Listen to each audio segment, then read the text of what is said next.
Good morning, good afternoon, or good night, and welcome to Command Power, the show in which we discuss all things Magic the Gathering with a focus on Commander. And welcome to another episode of our card spotlight series in which I highlight a card that I think should see more play in Commander. But before that, just a quick reminder to click subscribe if you enjoy my videos. We're well on our way to 1 million subscribers and your support means everything to me. And today we're going to be talking about the card Industrial Advancement. For 3 colorless and 1 red, it's an enchantment that says at the beginning of your end step, you may sacrifice a creature. If you do, look at the top X cards of your library where X is that creature's mana value. You may put a creature card from among them onto the battlefield, put the rest on the bottom of your library in a random order. This has been one of my favorite cards in Commander for a long time now, and I want to shout it out because I just love this card. I don't know if you've ever played with it, but if you haven't, please give it a try. And I think it's still very undervalued in terms of its play rate and in terms of how much it costs. This is from the Commander set of New Capenna, so it's actually not as widely available as you might think. Right now it's going for around 25 cents. I think that is incredibly low and it's an absolute steal at this price. But why is it so good even though it only sees play in 1% of decks?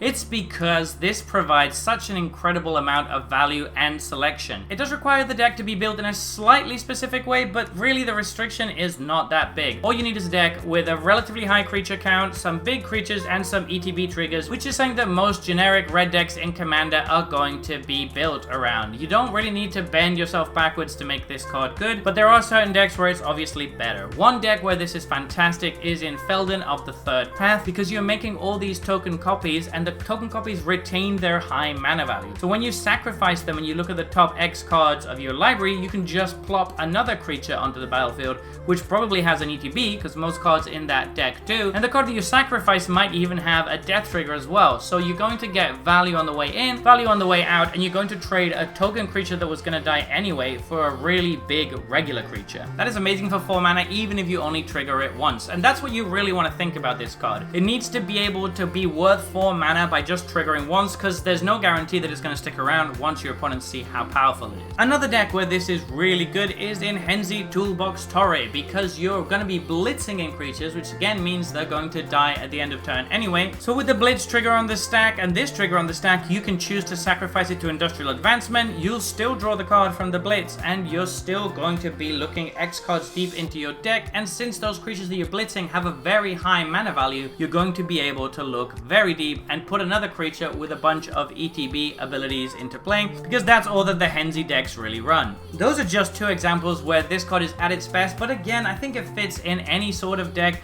that has enough creatures in and enough ETBs. You don't actually need it to be a huge creature, so obviously the mana value being higher does mean that you're going to be able to look more cards deep, which means that you're less likely to whiff, which is obviously a good thing. One last thing I will say is that this card synergizes very well with cost reduction effects, so if your commander is built around cost reduction, such as Rakdos Lord of Riots, then this is going to be that much better, because you're paying very little mana to get the creature down, but when you sacrifice it, it's still going to count the full mana value, which means that you're very likely to hit good stuff with this. Anyway, this card provides a ton of value and card selection, and I think you should definitely give it a try if you haven't yet. So there you have it. Those have been my thoughts on this new spoiler. What do you think about this card? Please let me know in the comment section below. I read all comments and respond to all of them too. And if you enjoyed this video, don't forget to click like or subscribe. It really helps the channel. And until next time, take care. Woo!